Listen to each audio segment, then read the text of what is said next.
We're going to calculate the stock price for IBM using prior financial information. First, let's get the market cap, 110 spot 569.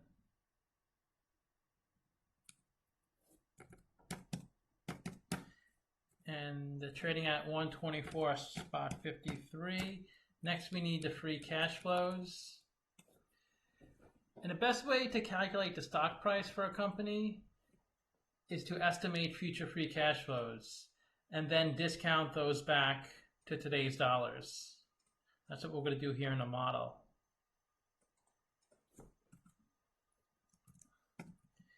And the next input in the model is net income for the last 4 years. And that can be found on the income statement. We'll pull that in. And you want to see a company with consistent net income in order to run this type of valuation. Startups are really hard to value, almost impossible. Okay, so now we need to look at the capital structure of IBM and figure out the discount rate we need to apply to the future cash flows. So the interest expense on the debt is 1.3 million. And let's go to the balance sheet to see how much debt they have. So current debt, 8.8, and long-term debt, 54. So they pay a little over 2% interest on the debt, but interest payments are tax deductible. So let's find out their effective tax rate.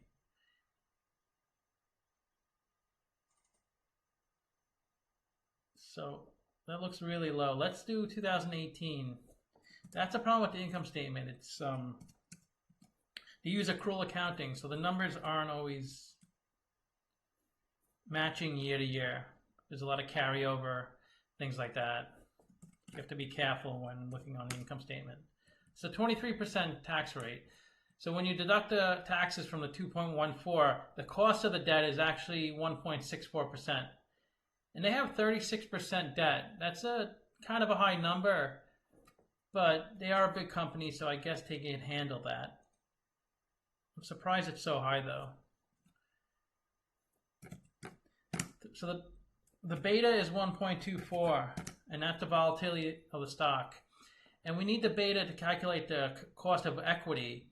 We use the CAPM model, capital asset pricing model, and the cost of equity is 11.84%. And the blended WACC, which is the cost of equity and cost of debt, is 8.14%. So 8.14% is the price IBM pays to obtain financing. So we need to generate, IBM needs to generate at least 8.14% of profit a year to add value to its investors. And if IBM generates less than that amount, it's not really adding value to shareholders. And if it was to continue, they could struggle.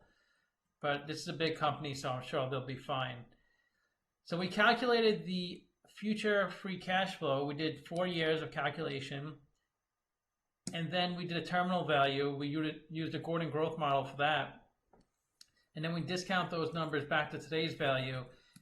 And we estimate IBM's value at $182 billion. And when you divide that by 888 million shares, that's an intrinsic stock price of $205. And it's trading at 125.